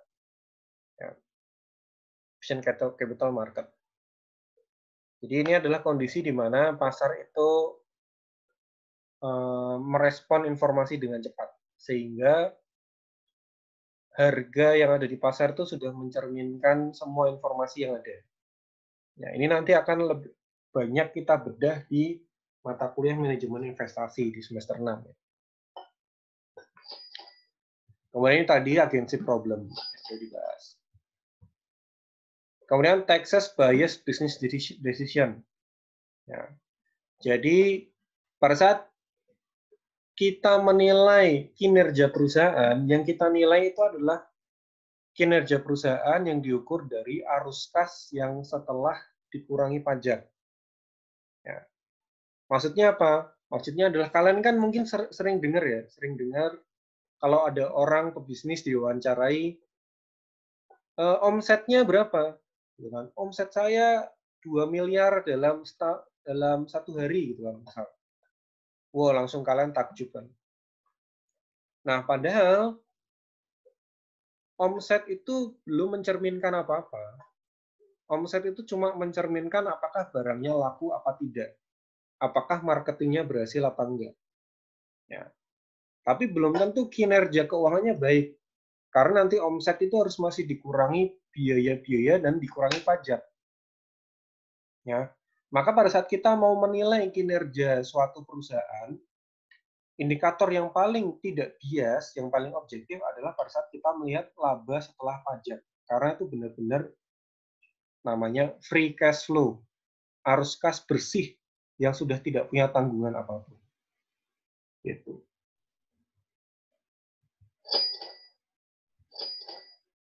Ini kayak kalau kalian beli barang atau lagi makan ke restoran terus lihat menunya, oh ini aja pesan kue tiaw harganya 35.000. Oh iya nih udah cocok harganya.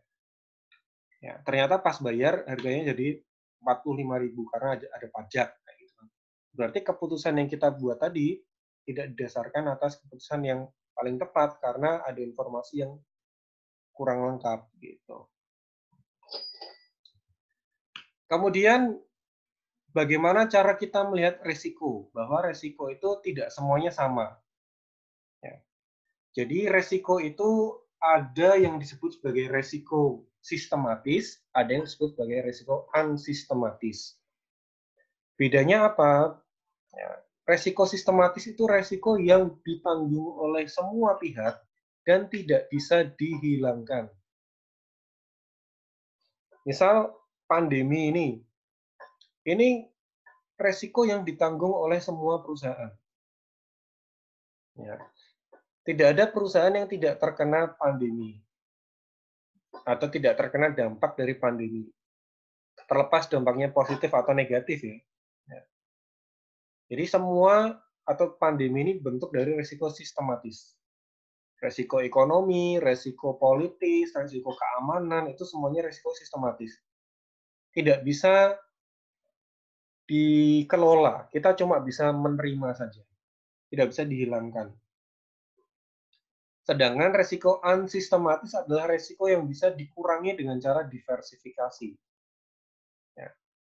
Resiko yang bisa dikurangi. Misal saya punya produk saya ini nggak laku nih. Maka supaya saya bisa mengurangi kerugian dari penjualan yang nggak laku ini, saya akan menciptakan atau mendiversifikasi produk saya menjadi produk baru atau membuat produk baru yang diharapkan bisa memberikan keuntungan lebih tinggi. Gitu. Atau kalau dalam konteks saham, saya punya satu saham yang dia itu kalau dalam kondisi pandemi kinerjanya selalu buruk, ya kan?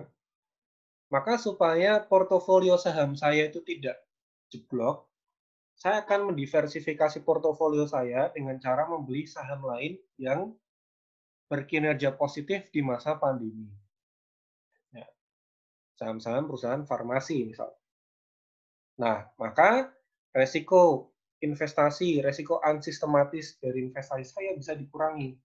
Ya. Gitu ya, itu contohnya. Nah, ini summary-nya ya, udah kita bahas.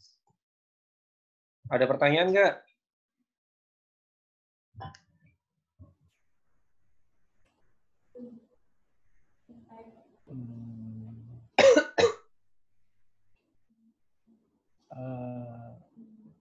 Izin bertanya, Pak. Ya, Tadi salah satu prinsip yang nomor 6 itu menyebutkan kalau suatu kondisi ekonomi akan tercermin lebih dahulu di indeks, salah satunya itu dalam pasar modal. Tapi ketika di tengah pandemi ini itu banyak bisnis yang kolaps, bahkan tingkat pengangguran tinggi khususnya di USA Amerika. Itu malah indeks Dow Jones-nya itu lebih tinggi dan hal tersebut menunjukkan lebih tinggi sebelum ada corona, dan hal itu juga tercermin di IHSG di negara kita. Itu kira-kira kenapa hal tersebut bisa terjadi, Pak? Padahal di USA itu tingkat pengangguran dan juga banyak bisnis yang kolaps, tapi dari segi indeks pasar modalnya itu malah lebih tinggi, Pak. Terima kasih. ya, ya kalau pertanyaannya detail seperti itu saya kurang tahu ya. Tapi kalau hubungannya dengan efisien capital market, ya sebenarnya pada saat pasar naik atau pasar turun gara-gara ada corona, gara-gara ada COVID, atau gara-gara ada kebijakan, itu sebenarnya udah mencerminkan kalau pasar itu mendekati efisien. Contoh ya, kemarin yang di Jakarta kan weekend kemarin hari Jumat, Gubernur Anies kan mengumumkan Jakarta minggu depan akan melakukan PSBB total, gitu kan? Nah, kalau pasar itu tidak efisien, maka tidak akan terjadi pergerakan harga saham yang merespon berita tersebut. Tapi kan nyatanya ada. Menjelang weekend itu IHSG kan sempat turun kan, ngedrop. Ya. Karena pasar merespon negatif atas pernyataan tersebut. Nah, berarti kan harga sudah mencerminkan informasi. Ya. Kemudian pada saat hari Seninnya, IHSG merespon lagi ya, dengan kalau nggak salah kan naik lagi ya IHSG hari Senin. Tuh. Jadi dalam artian pasar efisien artinya secara sederhana pasar efisien itu bisa diartikan pada saat ada suatu berita publik, kemudian berita publik tersebut langsung direspon oleh market. Ya. Nah, semakin efisien pasar, maka semakin cepat responnya. Analogi atau contoh sederhananya, kalau saya ngomongnya sekarang, maka 2 menit lagi pasar sudah merespon. Ya. Pasar semakin tidak efisien apabila dia merespon dalam jangka waktu yang lama. Ya. Karena ada ketimpangan informasi dan lain-lain. Tidak semua investor mendapatkan informasi dan lain-lain. Ya. Itu yang dimaksud dengan efisien capital market. Gitu. Itu kalau terkait dengan yang prinsip nomor 6 ya. Nah, kalau masalah kenapa di sektor real itu sebanyak pengangguran dan lain-lain, tetapi IHSG itu tetap naik, ya bursa efek itu kan sebenarnya saya rasa nggak ada satu faktor yang bisa menjawab kenapa harga suatu saham itu naik dan kenapa harga suatu saham itu turun. Karena selain ada faktor fundamental, ada faktor subjektivitas, ada faktor ekspektasi dari investor juga, di mana faktor ekspektasi itu kan kadang-kadang tidak bisa diukur, sifatnya sangat objektif. Kalau investor percaya, ya percaya aja, walaupun fundamentalnya jelek atau enggak. Gitu. Nah, kalau mau menggunakan pendekatan ekonomi, kenapa pada saat pandemi ini banyak pengangguran, sektor realnya berantakan, tapi marketnya tumbuh, ya, sebenarnya tidak bisa kita katakan tumbuh juga, karena kalau di Indonesia sendiri kan, kalau nggak salah pernah menyentuh 6.000 ya indeks, kalau nggak salah nih, saya lupa. Kemudian pas awal pandemi itu turun sampai 4.000-an, 4.500-an, baru ini aja menyentuh 5.000 kan. Berarti sebenarnya pandemi ini udah direspon sebelumnya. Ya, udah direspon, dan kemudian sekarang pasar mulai berekspektasi positif. Gitu. Dan mungkin jawaban lainnya, misal walaupun sektor realnya itu berantakan, tetapi secara fundamental ekonomi Indonesia itu masih cukup baik, kan bisa seperti itu. Kemudian kan pasar juga bisa merespon positif dengan melihat kebijakan yang dilakukan pemerintah. Misal merespon perlambatan ekonomi, pemerintah menurunkan suku bunga. Suku bunganya diturunkan supaya cash flow masyarakat itu semakin mudah, kemudian hutang itu juga semakin murah, itu kan juga akan direspon positif. Jadi tidak serta-merta kondisi sektor real saja yang dibaca oleh market, tapi banyak hal. Ya. Jadi itu ya bisa macam-macam ya. Iya, Pak. Ada lagi yang mau ditanyakan?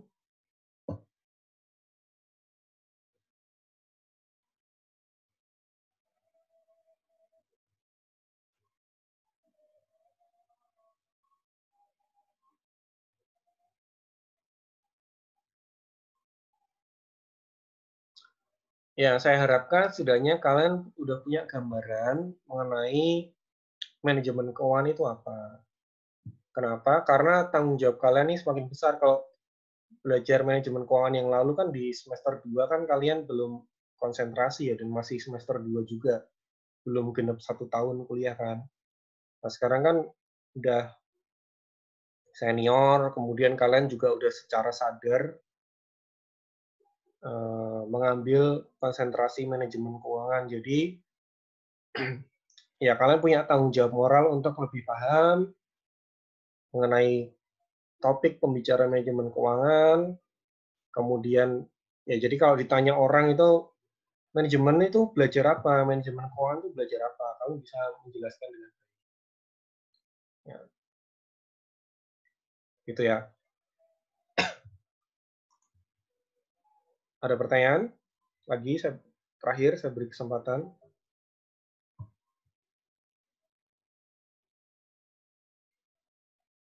Kalau tidak ada, saya akhiri ya. Begitu saja untuk pertemuan kita di siang hari ini. Nanti rekamannya akan saya upload supaya bisa ditonton lagi, dan mungkin teman-teman yang tidak bisa bergabung karena sinyal dan lain-lain masih bisa belajar sendiri. Itu aja. Selamat siang semuanya. Terima kasih. Wassalamualaikum warahmatullahi wabarakatuh. Waalaikumsalam warahmatullahi wabarakatuh. Warahmatullahi wabarakatuh. Waalaikumsalam warahmatullahi wabarakatuh.